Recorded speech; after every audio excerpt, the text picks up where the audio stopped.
وہ دھوپوں میں تپتی زمینوں پہ سجدے، سفر میں وہ گھوڑوں کی زینوں پہ سجدے، چٹانوں کی اونچی جبینوں پہ سجدے، وہ صحرا بیاباں کے سینوں پہ سجدے۔ السلام علیکم، میں ضمیر احمد انصاری اور آپ دیکھ رہے ہیں زیڈ نیوز۔ میری آپ سے گزارش ہے کہ آپ نے اپنے چینل زیڈ نیوز کو سبسکرائب نہیں کیا ہے تو ابھی کریں اور ساتھ میں دیے بیل آئیکن کو بھی دبا دیں، جس سے ہماری آنے والی سبھی ویڈیو کے نوٹیفیکیشن آپ کو ملتے رہیں۔ شکریہ۔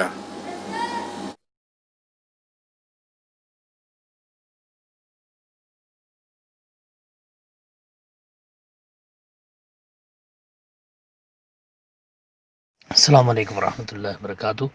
یہ سوال کیا گیا ہے کہ کیا اہل حدیثی جنت میں جائیں گے، دیوبندی اور بریلوی جنت میں نہیں جائیں گے؟ تو دیکھیے، ہم یہ دعویٰ نہیں کرتے کہ اہل حدیث ہی جنت میں جائیں گے، ہم یہ کہتے ہیں جو بھی قرآن حدیث پر رسول اللہ صلی اللہ علیہ وسلم کے طریقے پر چلے گا اور صحابہ کے طریقے سے دین اسلام پر عمل پیرا ہوگا، قرآن حدیث کو صحابہ اور سلف صالحین کے فہم اور سمجھ کے مطابق سمجھے گا اور اس پر عمل پیرا ہوگا، یقیناً وہ جنتی ہے، کیونکہ اللہ کے رسول صلی اللہ علیہ وسلم نے ناجی گروہ کی جو یعنی نجات پانے والی گروہ کی جو خبر دی ہے، اس میں یہی کہا ہے کہ ما انا علیہ و اصحابی، جو میرے اور میرے صحابہ کے طریقے پر ہوں گے وہ جنتی ہوں گے۔ اب جب صحابہ کے طریقے اور رسول اللہ صلی اللہ علیہ وسلم کے طریقے سے لوگ ہٹ جائیں گے اور رسول اللہ صلی اللہ علیہ وسلم کی حدیثوں کی کھلی خلاف ورزی بلکہ انکار کریں گے، تو ان کے تعلق سے کس طرح سے یہ کہا جا سکتا ہے کہ ہاں بھئی یہ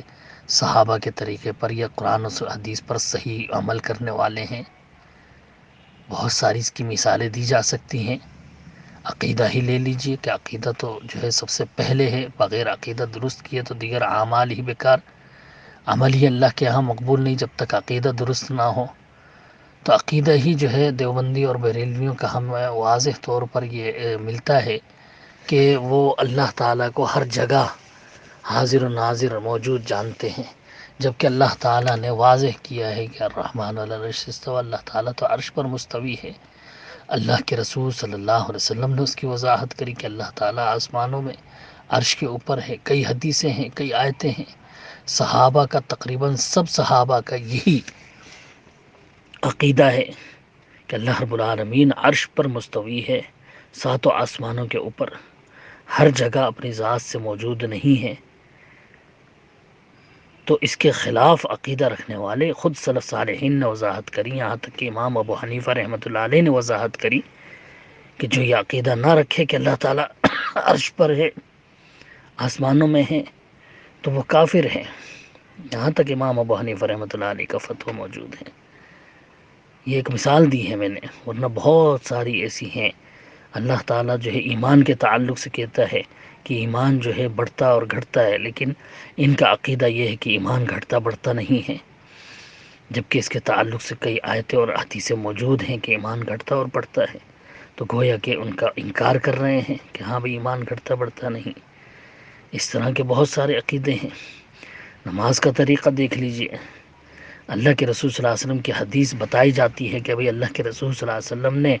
باقاعدہ زور سے آمین کہا سورہ فاتحہ کے اختتام پر۔ ان کو بتایا جائے تو یہ اس کا مذاق اڑاتے ہیں، خلاف کہتے ہیں، اللہ کے رسول کی حدیث ماننے کے لیے تیار نہیں ہوتے۔ تو جو رسول کی حدیث کا انکار کرے، گویا کہ اللہ رب العالمین کی قرآن کا آیات کا، اللہ کے حکم کا انکار کر رہا ہے کہ اللہ نے ضروری قرار دیا ہے نبی کی اطاعت فرما برداری۔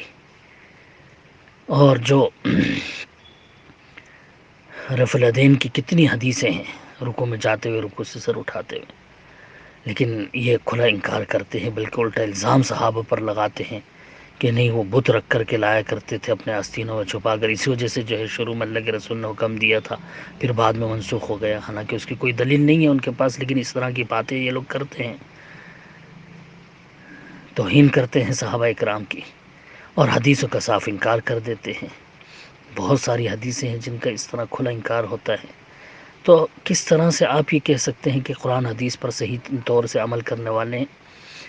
صحابہ کے طریقے پر دین اسلام کو سمجھ کر اس پر عمل کرنے والے ہیں؟ اللہ تعالیٰ نے تو واضح کر دیا، فَإِنْ آمَنُوا بِمِثْلِ مَا آمَنْتُمْ بِهِ فَقَدِ اهْتَدَوْا، کہ صحابہ اگر یہ اس طرح سے ایمان لائے، اس طرح سے انہوں نے دین کو سیکھا سمجھا جس طرح تم نے دین کو سیکھا سمجھا ہے، تم جس طرح ایمان لائے ہو، تب یہ ہدایت پر ہیں، ورنہ پھر یہ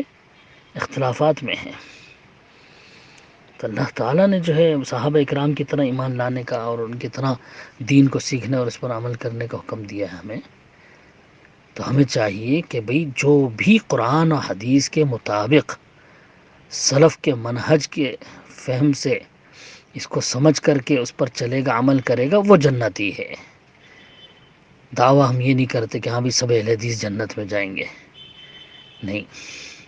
جو بھی قرآن حدیث پر صحیح معنوں میں عمل پیرا ہوگا، جو صحابہ کے طریقے پر چلے گا، یقیناً وہ جنتی ہے۔ ایک بار پھر آپ سے ریکویسٹ ہے کہ آپ اپنے اس یوٹیوب چینل کو سبسکرائب کریں، لائک اینڈ شیئر ضرور کریں۔ شکریہ۔